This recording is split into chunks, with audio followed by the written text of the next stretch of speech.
Bueno, qué lindo tiempo, ¿no? Que hemos pasado y movilizante. Qué lindo cuando uno puede sentir y palpar cuando las hijas de Dios tenemos esperanza, ¿no? Es lo que venimos hablando, a pesar del dolor, a pesar de enfermedades, hay esperanza. Como habíamos hablado hoy, no todo termina acá, ahora también la hermana que pasó lo volvió a recordar. Nosotros tenemos la expectativa que nos espera el cielo. Antes o después, pero todas las que tenemos a Dios en nuestro corazón, nos espera el cielo. Y bueno, y esa es nuestra esperanza y nuestra paz y todo lo que hablamos hoy. Pero hay hay momentos que nos pueden pasar que podemos tener esperanza, pero ¿qué piensan? ¿La esperanza se puede perder, sí o no?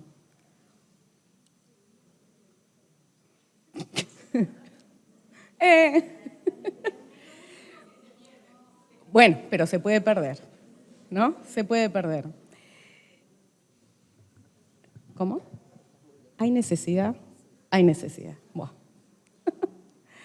La esperanza sí, la podemos perder. Justo hoy yo generalmente pierdo cosas, varias cosas, y generalmente aparecen. Hoy se me perdió un saco, no lo encontraba. Después, cuando uno empieza a ir marcha atrás, a rebobinar, digo, ¿qué hice antes de perder el saco? ¿Dónde lo tenía? Y volví, claro, estaba con mamá y ahí yo dije, seguro mi madre lo tiene y lo tenía. Así que es bueno traer a las madres a retiro. Bastante útil la madre, que la tengo por allá. Menos mal que me apareció el saco. No es tan trascendente un saco, bueno, puede pasar. Los lentes, los vivo buscando todo el tiempo. Un montón de veces los tenía puestos. No sé si a alguna les pasa, pero un montón de veces que en casa ya los tengo medio hartos. Hay cosas un poquito más graves. Una vez, estando en un Alfa, pero allá en Villa Maranata, en el balneario argentino, hay gente que acá no tiene idea de qué le estoy hablando, pero muchas sí. Estábamos en campamento de adolescentes y jóvenes de La Espada, ¿está? Yo re feliz porque ya vivíamos en Argentina, pero habían invitado a Esteban, qué lindo, estábamos otra vez en nuestra iglesia, porque sigue siendo mi iglesia, con nuestros 3 retoños, angelitos, chiquitos, ¿no? Yo tengo 3 hijos, Mijael, que le decimos Milla, el varón, la nena del medio, Ani, y la tercera, Damaris, ¿sí? Damita, le digo, que no le gusta que le diga Damita, así que bueno, Dami. Estamos en el campamento. Ani, la del medio, generalmente se escapaba, pero toda su vida se escapaba, no sé, era un problema un poquito. La gracia era escaparse, esconderse. Bueno, y siguió, porque ahora saben, ¿no? Muchas saben dónde está ahora. Se casó y está en Alemania. O sea, ya lo venía anticipando la niña desde chiquitita. La cosa es que estamos en el campamento, en el Alfa, está todo en su lugar abierto, ahí nomás están las dunas, la playa. En algún momento llegó otra vez esta gurisa, ¿dónde está? Busco a Esteban, no, ¿estaba contigo? No, estaba contigo. ¿Quién la tiene que cuidar? Ninguno de los dos, nadie sabe dónde estaba la nena. Todo el campamento empezar a buscarla, la gurisa no aparecía. A los gritos, además podíamos gritar y ella no, bueno. A los gritos por todos lados, hay gente que había ido a la playa, la fueron a buscar, no está. En algún momento, ya uno ya estaba, ¿no? Porque, bueno, en algún momento vino Santiago Rey, ¿sí? De La Espada, me dice, Cari, ¿Ani tenía un buzo rojo con mini? Le digo, sí. Dice, mirá para allá. Y yo, obvio, ¿para dónde vas a mirar? Ahí, una pulga de 3 años. Yo miraba para el fondo, allá del fondo por donde están los baños, por ahí. Dice, no, mirá arriba. Arriba de un árbol, cual gato. Nadie la había subido, no sabemos cómo llegó ahí. De ahí ella estaba mirando como siempre, todos gritando y ella mirando tranquila, mirando para abajo. Me están buscando, qué bien. Y mirando, mientras que estamos a los gritos desesperados por ella. Además, yo, cuando le digo, bueno, bajá, Y no me mirá, claro, no podía bajar. Ven como un gato. No sabemos porque se supone que nadie la había subido y no tenemos idea cómo llegó ahí arriba y ahí estaba. Es grave, su momento fue grave, pero gracias a Dios tuvo un final feliz, ¿no? Bueno, y otra vez también volvimos de la iglesia. Esa fue, qué vergüenza. Volvimos a la iglesia, enseguida suena el teléfono de casa. Bueno, volvíamos a la iglesia, se supone que todos. Y dicen, hola, un muchacho de la iglesia. Cari, ¿todo bien? Sí, todo bien. Ya llegan. Dice, ¿ustedes se olvidaron algo? No. No había sido la nena, había sido el nene. Nos olvidamos a mí y a la iglesia. No nos dimos cuenta, qué horrible. Bueno, gracias a Dios, los niños, Dios tuvo misericordia y los niños se hicieron grandes, están bien, sanos, bastante normales para varias cosas que han vivido con, no solo esta madre, con el padre también, ¿no? Con el padre también. Nosotras, y ahora quería que veamos entonces lo que es perder cosas. Perder cosas así, gracias a Dios, todas estas historias terminaron en final feliz, no pasó nada, pero cuando perdemos la esperanza es devastador, ¿sí? En el día a día perdemos cosas, pero la esperanza, si uno la pierde, es como que te morís, te sentís como si uno se muere. Tengo que apuntar para acá, perdón, Marina me tiene cortita. Como cristianas, nosotras nos ven como diferentes a las demás por nuestra capacidad de mostrar esperanza, incluso cuando todo parece perdido, ¿no? Hemos aprendido, nosotras, a encontrar nuestra esperanza ¿en dónde? En Cristo, ¿dónde? Más, en su palabra, ¿sí? En la oración, en la comunión con nuestros hermanos en la iglesia, ¿sí? Hemos aprendido a tener esperanza, encontrar la esperanza también en las canciones cristianas, como hoy en la alabanza, la adoración. Cuando hacemos todas estas cosas, nuestra esperanza está fresca, ¿sí? Siempre está cerca. Pero nuestra esperanza puede perderse cuando perdemos nuestra conexión con Dios. Cuando descuidamos algunas de estas cosas por el motivo que sea, por un tiempo, ¿sí? Es fácil dejar de orar con regularidad todos los días. Es fácil. Es muy fácil tener razones para salir de la iglesia y decir, yo acá no piso nunca más. Si empezamos a pensar, hay un montón de motivos para dejar de congregarse.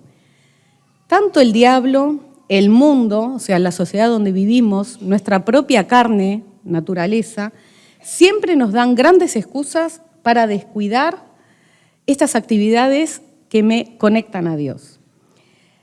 La esperanza se pierde cuando pierdo mi conexión con Dios, cuando pierdo entonces mi tiempo de estudio de la Biblia, no de leerla, porque acá somos todos grandes, leer la Biblia todo bien, pero el niño chico, nosotros ya tendríamos que estar estudiando la palabra, ¿sí?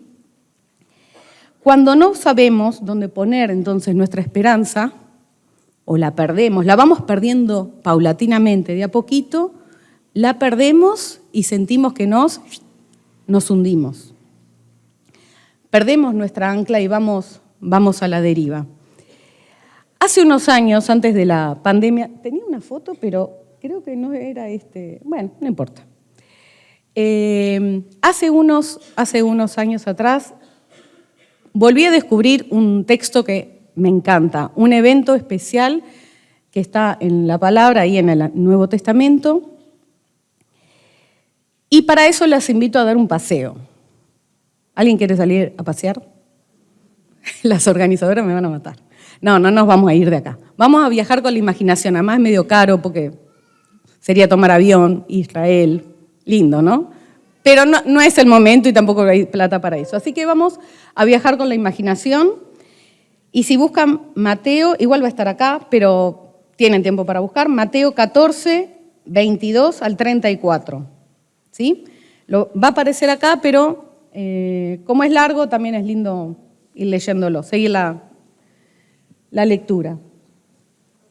Mateo 14, 22 al 34 dice así: Enseguida Jesús hizo a sus discípulos entrar en la barca e ir delante de él a la otra ribera, entre tanto que él despedía a la multitud.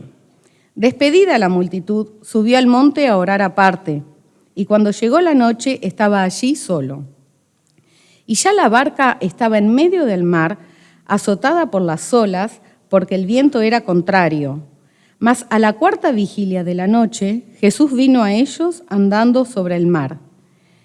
Y los discípulos, viéndole andar sobre el mar, se turbaron diciendo: ¡un fantasma! Y dieron voces de miedo. Pero enseguida Jesús les habló diciendo: tened ánimo, yo soy, no temáis. Entonces le respondió Pedro y dijo: Señor, si eres tú, manda que yo vaya a ti sobre las aguas. Y él dijo: ven. Y descendiendo Pedro de la barca, andaba sobre las aguas para ir a Jesús. Pero al ver el fuerte viento, tuvo miedo. Y comenzando a hundirse, dio voces diciendo: Señor, sálvame. Al momento Jesús, extendiendo la mano, asió de él y le dijo: hombre de poca fe, ¿por qué dudaste? Y cuando ellos subieron a la barca, se calmó el viento. Entonces los que estaban en la barca vinieron y le adoraron, diciendo: verdaderamente eres Hijo de Dios. Y terminada la travesía, vinieron a tierra de Genesaret. ¿Cómo empieza en el 22? El Señor los manda a la barca y que salgan rapidito de donde estaban. Hubo muchas razones por las que Jesús quiso que los discípulos se fueran rápido de donde estaban ahí. Una fue para evitar que las multitudes lo atraparan como un recurso económico. El pasaje anterior, Jesús había hecho un milagro, había alimentado a miles de personas, ¿sí? Y quizás, la gente lo seguía por lo que conseguía materialmente al Señor, ¿sí? Y otro también lo explica, otro motivo, lo explica en Juan 6, 14 y 15.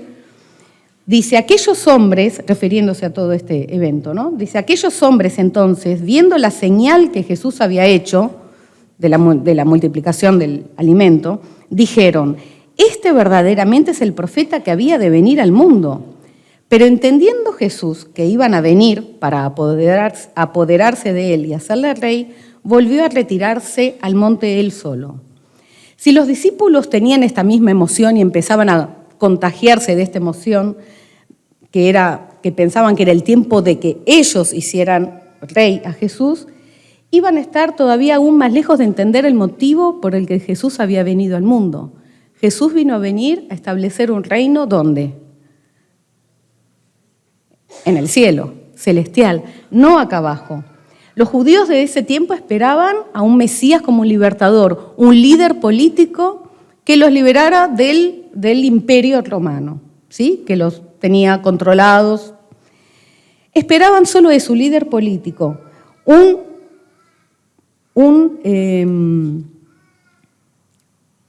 libertador para acá abajo, pero no terminaban de entender que Jesús era el Hijo de Dios y el motivo, que era eternal el reino de Dios, ¿sí? En Marcos 6 leemos esta misma historia y nos explica algo más. Marcos 6, 52 dice: porque aún, y ahí nos explica, aún no habían entendido lo de los panes, por cuanto estaban endurecidos sus corazones. Por eso era importante que los discípulos no se dejaran influenciar por esta multitud que estaba totalmente confundida, ¿sí? Incluso 6 meses más o menos antes que Jesús entregara su vida en la cruz, en Juan 7, 5 dice: porque ni aún sus hermanos creían en él. O sea, ni siquiera sus hermanos en la carne creían que Jesús era el Mesías que tanto estaban esperando, ¿sí? Otra de las razones fue que en el versículo 23 dice: subió al monte a orar aparte.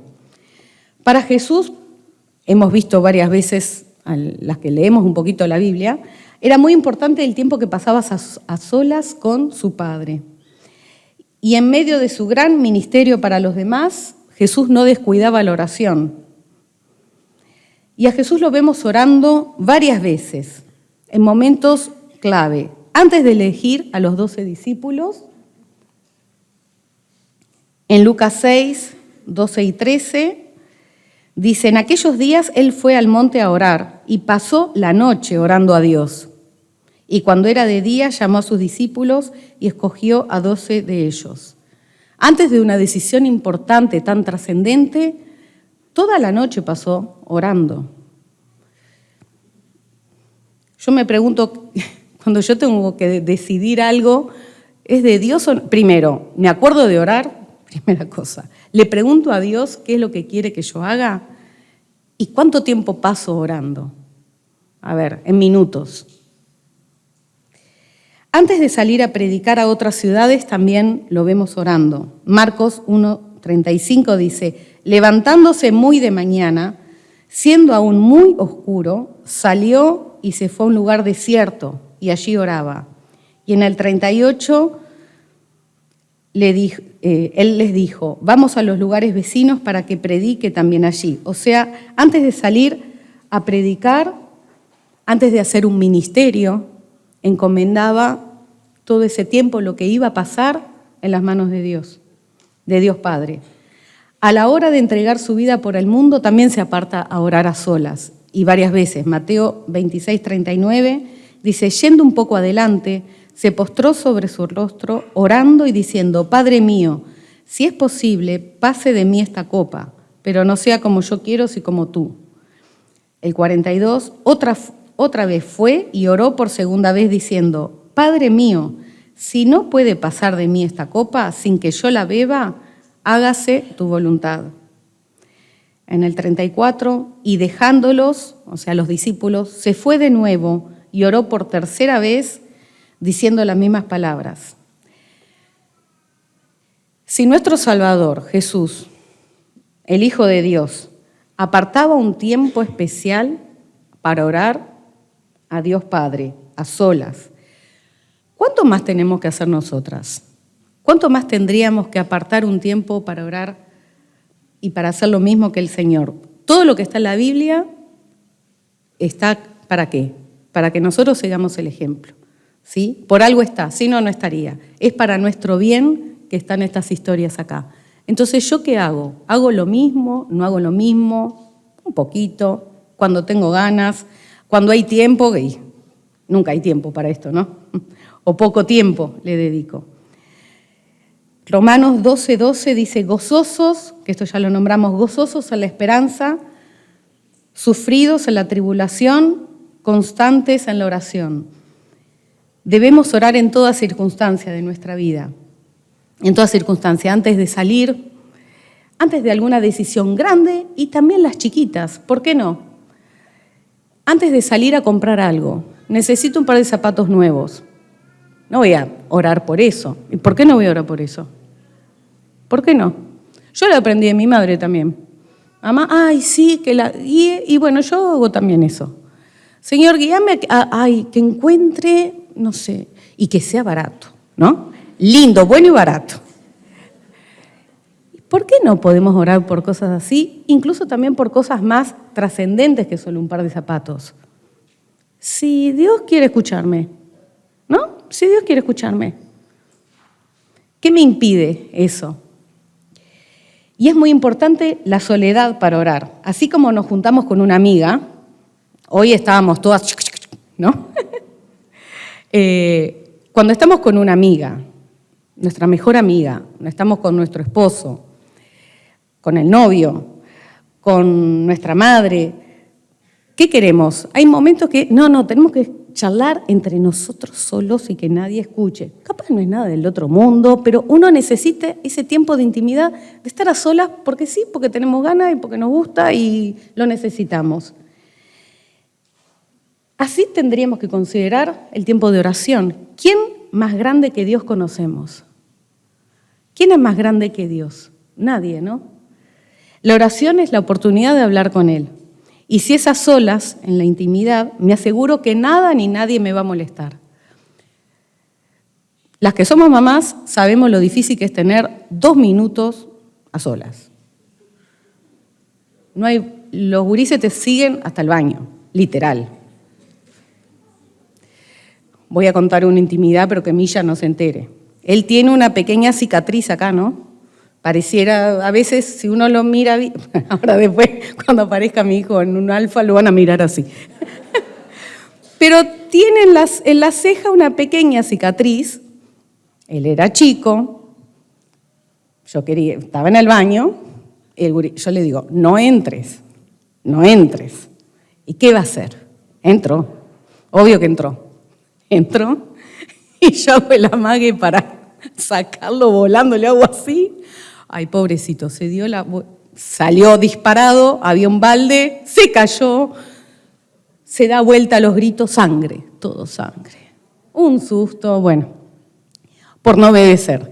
Pero nos persiguen hasta dentro del baño. Bueno, busquemos algún momento cuando a nadie le pasó acá, ¿no? Nadie. Busquemos algún momento cuando estén durmiendo, la hora de la siesta, si ya empezó el jardincito, tener ese tiempo a solas con Dios. Si queremos, yo sé que es difícil, porque a mí me cuesta hasta ahora y los nenes no me persiguen al baño, o sea, huyen de mí ahora. Pero, bueno. Pero es difícil hacerse el tiempo, pero es la voluntad, ¿sí? Y después la paz que da cuando tenemos ese tiempo de oración. Y se renueva nuestra fe. ¿Cómo va a crecer mi esperanza? Es en contacto con Dios, ¿sí? En contacto con Dios se renueva mi fe y mi esperanza, ¿sí? Versículo 24.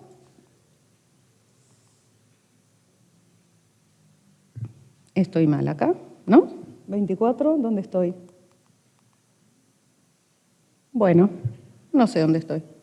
Bueno, ya la barca, yo quería seguir acá en el versículo 24. Bueno, ya la barca estaba en medio del mar, azotada por las olas, porque el viento era contrario, ¿sí? Habíamos hablado de la oración, que el Señor se retira a orar, y ahora, mientras que Él ora, ¿dónde estaban los discípulos?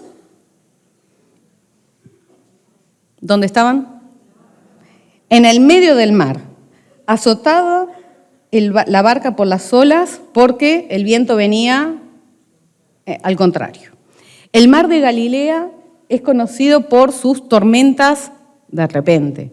Está todo tranquilo y de repente se arma flor de torbellino, de tormenta.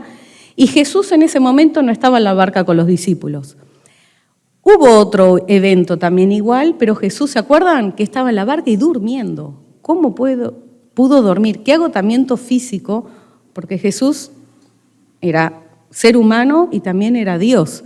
¿Qué agotamiento que estaba en medio de una tormenta? Jesús estaba en la barca, pero Él estaba durmiendo. Ahora el Señor no estaba y estaban sacudidos los discípulos en la tormenta.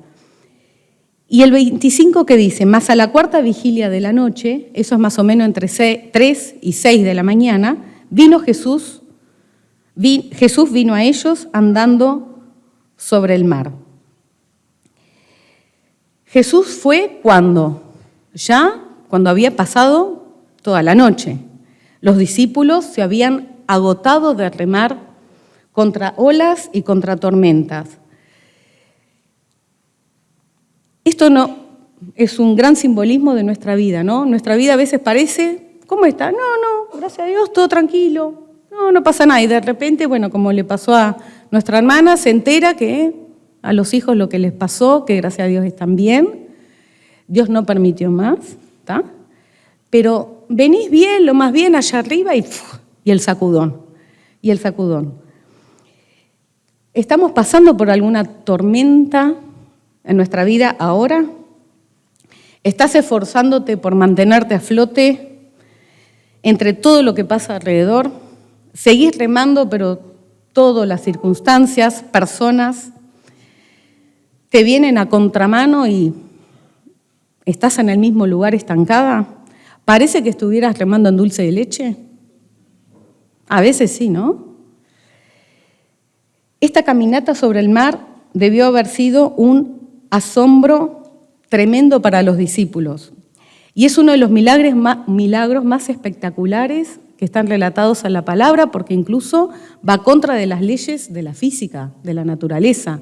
Ningún ser humano, no se puede caminar arriba del agua. Y el Señor Jesús sí lo pudo hacer.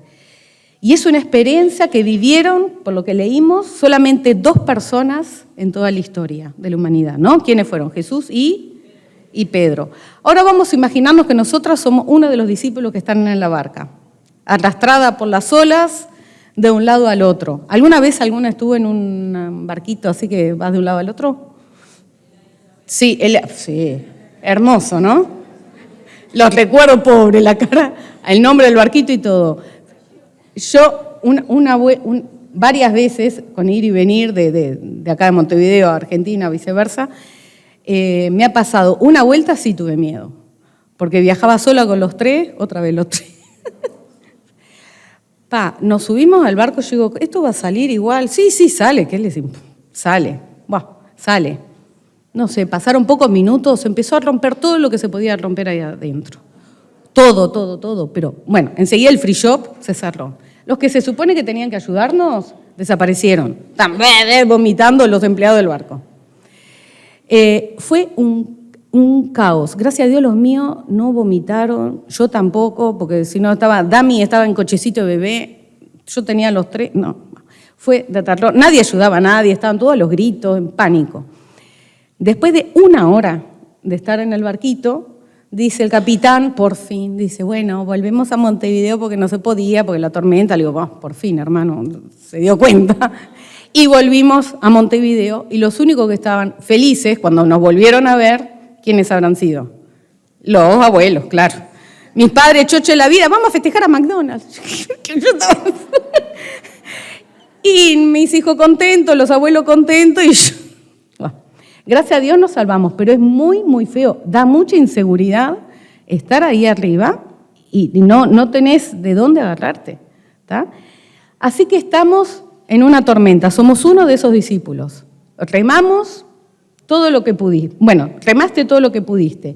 Con todos los recursos, con la experiencia que uno tiene, esto ya me pasó, entonces toda la experiencia, con la intuición, pero llega un momento en que uno fuerza, se acaban, ¿no? La esperanza de sobrevivir a esta prueba y prácticamente ya no hay más esperanza, no hay más recursos a la vista, ya no queda nada y encima estás viendo que algo se te está acercando, re loco porque algo imposible que pueda estar pasando, algo se está acercando encima del mar.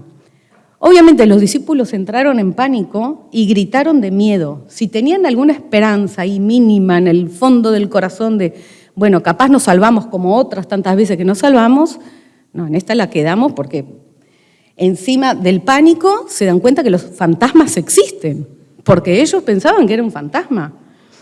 Y recordemos algo, nos tenemos que poner bien en la situación, bueno, lo más que podamos. Los discípulos, ¿qué eran? Eran hombres de mar, ¿no? Eran pescadores, eran fuertes, estaban acostumbrados a estar más en el barquito que en tierra, ¿sí? Seguro que estaban acostumbrados a pelear contra el viento, contra olas, el sol que quemaba. No era algo nuevo para ellos, conocían el mar como nadie, pero el pánico que tuvieron fue tan grande que una maravilla tan enorme como fue una maravilla y un alivio tan grande de ver a Jesús caminando sobre el agua, lo interpretaron como lo peor que les podía pasar. La bendición de ser de las únicas personas en la historia de la humanidad, de ver al Señor Jesús haciendo un milagro, caminando sobre el agua, no la pudieron disfrutar porque lo confundieron con lo peor. Jesús, ¿qué les dice? Enseguida, paren, tengan ánimo, yo soy, no tengan miedo. Jesús no quería confundirlos ni asustarlos, por eso enseguida los consuela, enseguida. ¿Y quién aparece en escena? Pedro, es un genio. A mí me encanta Pedro. Me identifico con Pedro, pero con el Pedro de los evangelios y no el Pedro de las cartas, o sea, ahí hay un pequeño problema. Pedro hace, habla, se manda y después piensa lo que hizo, lo que dijo. Bueno. El versículo 28, del 28 al 33, dice, entonces le respondió Pedro y dijo, Señor, si eres tú, manda que yo vaya a ti sobre las aguas. Y él dijo, ven. Y descendiendo Pedro de la barca, andaba sobre las aguas para ir a Jesús. Pero al ver el fuerte viento, tuvo miedo y comenzando a hundirse, dio voces, o sea, gritó, diciendo, Señor, sálvame. Al momento Jesús, extendiendo la mano, asió de él y le dijo, hombre de poca fe, ¿por qué dudaste?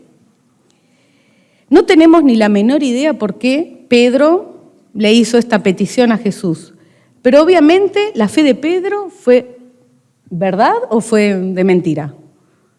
Fue una fe verdadera, ¿sí? Él tenía la seguridad que si Jesús lo permitía, él iba a poder hacer lo mismo, caminar sobre el agua. Capaz habría querido probar si era verdad que solo la fe en Jesús alcanzaba para hacer milagros también, para vivir un milagro. Y aceptó la invitación de Jesús, demostró tener esperanza en Jesús y salió de la barca y andaba sobre las aguas para ir a Jesús. Dio el primer paso, todavía la tormenta seguía, ¿no? Viento, olas, todo un desorden alrededor, pero Pedro, yo me imaginaba eso, llegó, con el miedo que yo le tengo, no sé nadar, no. Bueno. Dio el primer paso, dio el segundo paso y estaba caminando sobre el agua igual que su maestro. Fue tremendo, podía hacer lo mismo y fue fácil, ¿sí? Solo tenía que caminar hacia Jesús. Y Pedro tuvo su esperanza en el lugar correcto y por lo que vemos, él no titubeó, no dudó, bueno, dije y ahora, no, se mandó. Bajó, comenzó a caminar. Su fe alcanzaba para caminar sobre la tormenta. Pero al ver el fuerte viento, tuvo miedo. Y esta es una imagen espectacular del caminar con la esperanza verdadera. Pedro podía hacer cosas milagrosas mientras mirara siempre a el Señor, mientras que su meta está enfocado en Jesús. Pedro caminó sobre el agua, pero en algún momento empezó a mirar alrededor. Antes de bajarse del barco, las olas seguían, la tormenta seguía, las olas gigantes, la oscuridad, porque todavía no había amanecido, o sea, era de noche y recordemos, no había electricidad, no había lamparitas, no había nada de esas cosas que hay ahora. Pero en ese momento, cuando iba Jesús, no hubo problema, él pudo hacer lo mismo, pero al ver el fuerte viento. El viento estuvo toda la noche, pero en ese momento Pedro se da cuenta, cuando sus ojos se apartaron del Señor y empezó a mirar alrededor. Y es tan fácil perder de vista la perspectiva que tenemos como hijas de Dios. Es tan fácil perder la esperanza. Realmente las preocupaciones, vivimos en este mundo, vamos a ser realistas, ¿no? Vivimos acá abajo, es cierto. ¿Hay problemas acá? Sí. ¿Problemas que me genero yo solita, que me meto sola? Sí, también. ¿Problemas que vienen de afuera? ¿Preocupaciones por personas que yo quiero? La vida misma, ¿sí?, nos distrae por todos lados y nos quitan la atención que tenemos que tener en Jesús y en la esperanza segura como el ancla que tenemos que tener en Él. La mayoría de las veces, especialmente las mujeres, solo tenemos que correr de un lado al otro. Hoy hablaba con mis dos compañeritas de cuarto, era para un stand-up eso. Un chiste, esas las corridas y de venida, yo me río porque ya un poquito lo pasé. Entonces me río de ella que tienen nenes chicos. Pero realmente la mayoría de los días solo tenemos que salir disparadas y correr de un lado para el otro y no hay tiempo para pensar porque lo urgente tapa a lo que es más importante, ¿sí? Y cuando saco mi mirada del Señor y la pongo en lo que estoy atravesando, y obvio que me voy a hundir. Me voy a empezar a hundir. Me voy a hundir en la desesperación. A mí generalmente me gusta cuando estudio alguna cosa o me preparo algo, me gusta buscar ejemplos de mujeres para sentirme un poquito más identificada, ¿sí? Y en el Antiguo Testamento tenemos el relato de una mujer que perdió la esperanza en Dios. Yo enseguida me acordé de ella. La consecuencia de que ella haya perdido su esperanza en el Antiguo Testamento, hace miles de años atrás, esa consecuencia nos afecta a nosotras al día de hoy, y no es Eva. Esta mujer estaba esperando algo lógico, algo bueno que Dios le había prometido y que le había mandado a esperar. La promesa de Dios, ella tenía la promesa de Dios, pero ella esperó y no pasaba nada. Y esa espera se convirtió cada vez en un dolor, en una amargura cada vez más grande. Capaz Dios se había arrepentido, ella había entendido mal esa promesa, en realidad no era así. ¿Se había olvidado Dios de ella? Y obviamente, ¿de quién estamos hablando? ¿Alguien sabe? Muy bien. No está ahí, ¿no? No. Muy bien, Sara. Sara sabemos que era estéril. En Génesis 11:30 nos dice que Sara era estéril.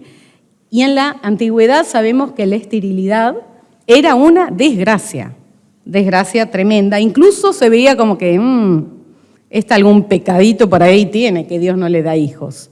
Y siempre se le daba, creo que más a la mujer porque era la que se le veía la panza. Bueno.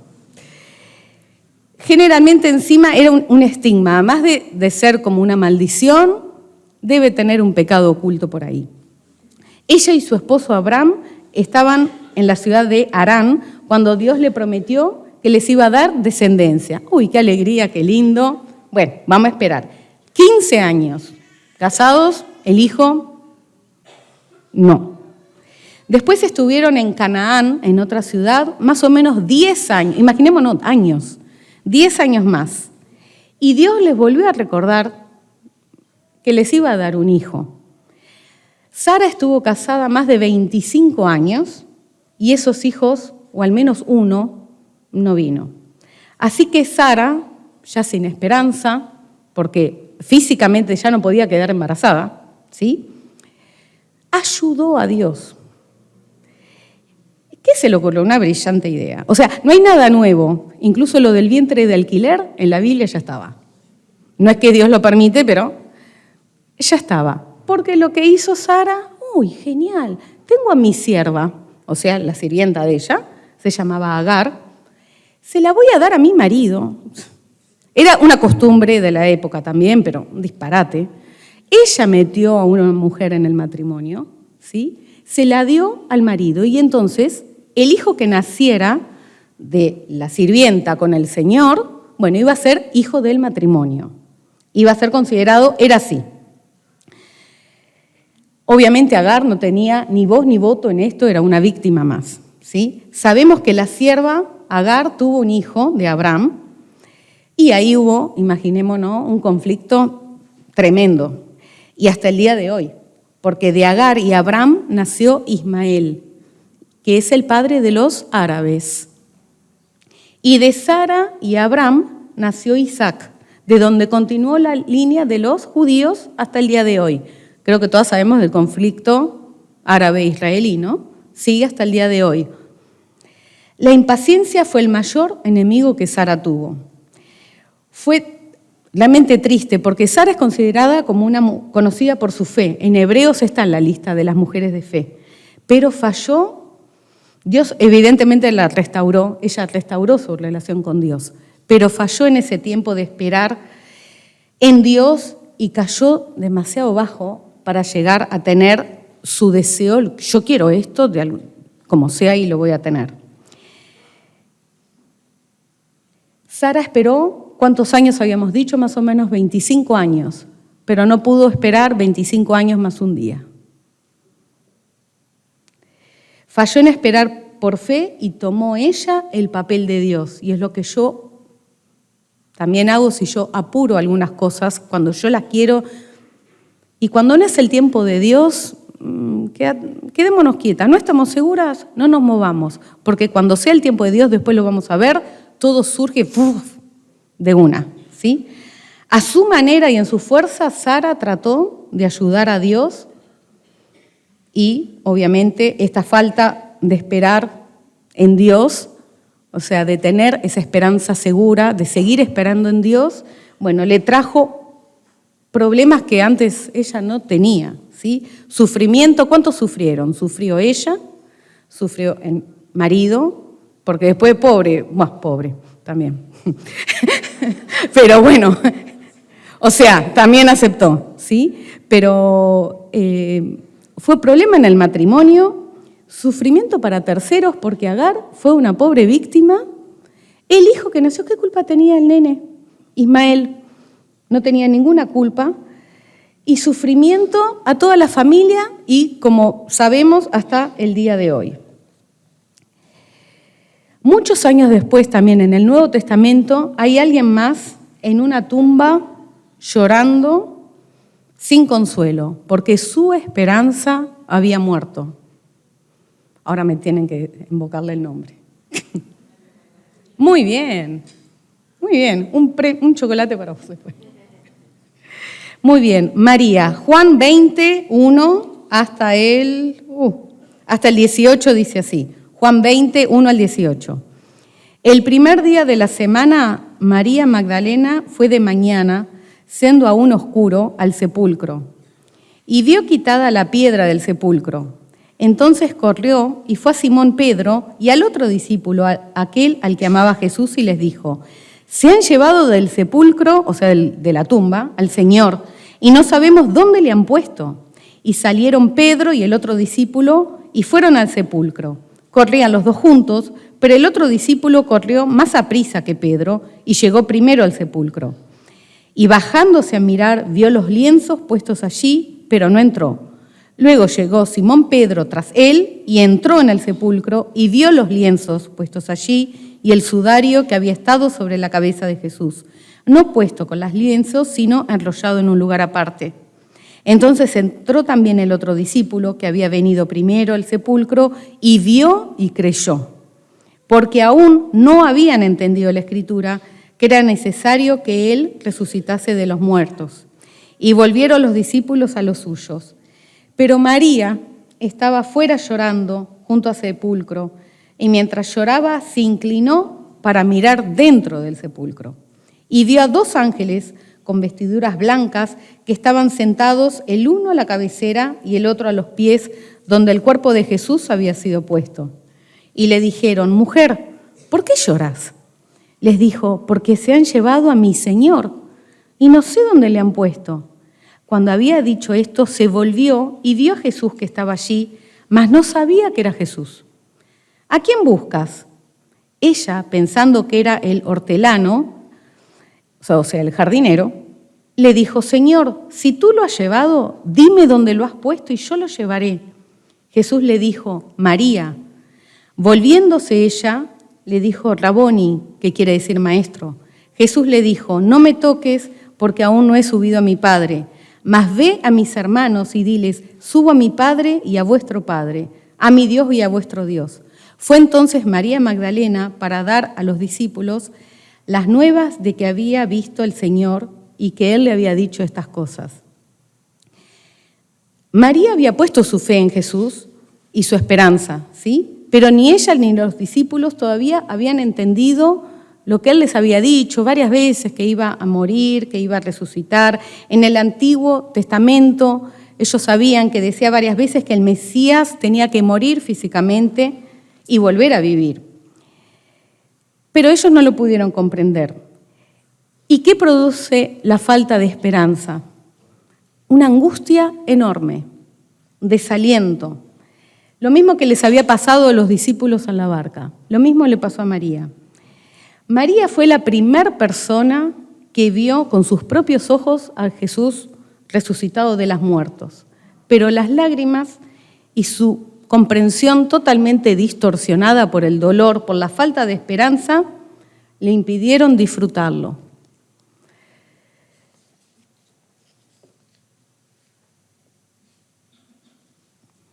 Hombre de poca fe. Lo que puso en peligro la vida de Pedro, ¿qué fue?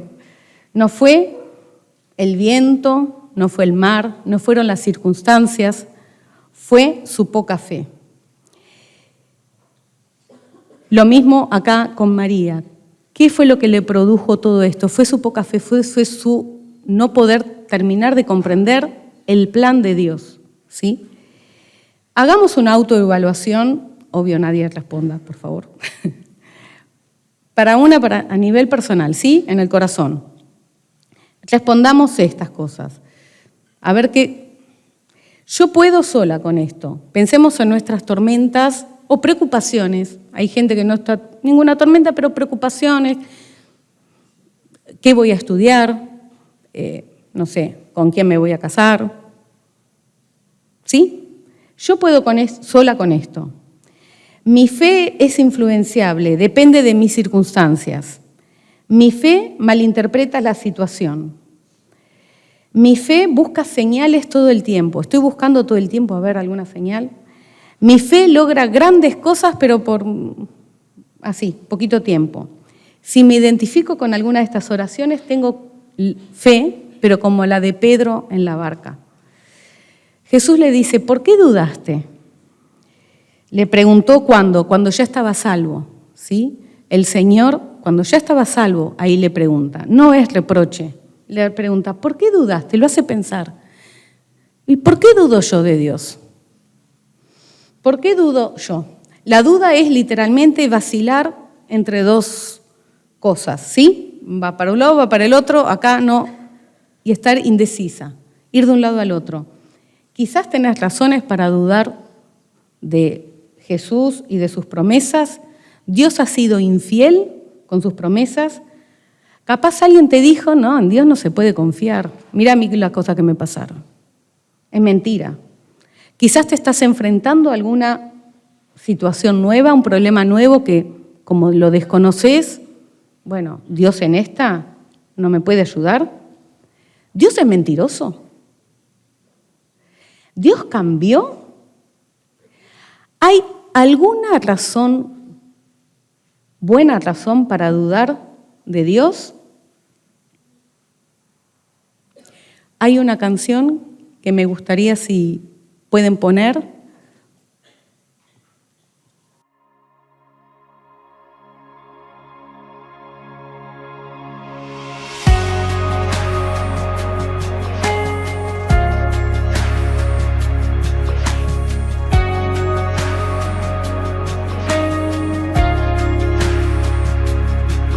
Consuelo para el corazón que llora,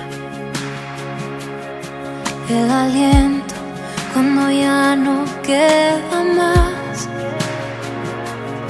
la esperanza del futuro que se acerca,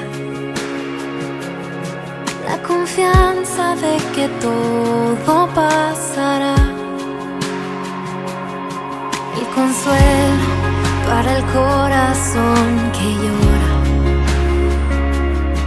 el aliento cuando ya no queda más,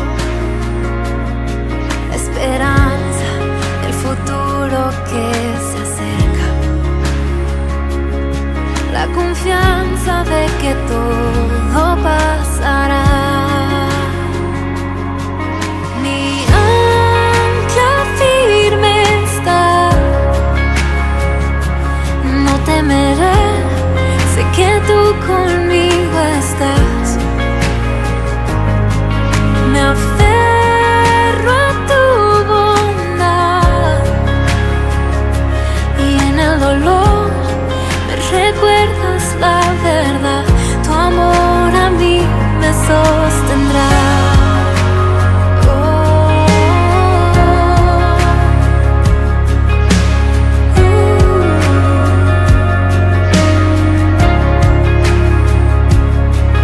La paz que supera entendimiento,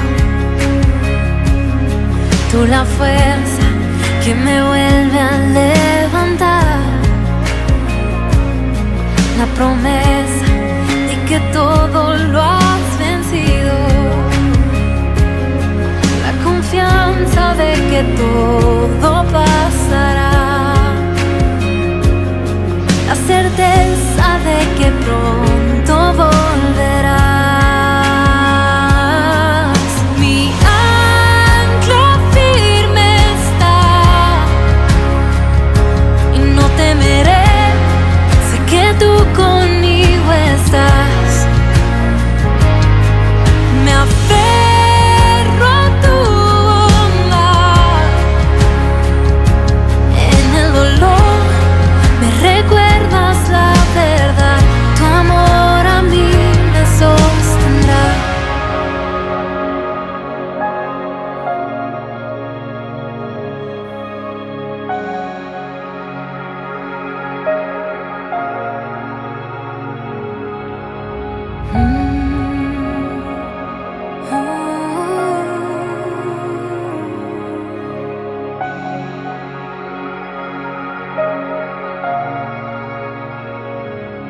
En el valle de tinieblas vas frente de mí. Hoy camino en la tormenta mirándote a ti. En el valle de tinieblas vas frente de mí. Hoy camino en la tormenta mirándote a ti.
Hermoso.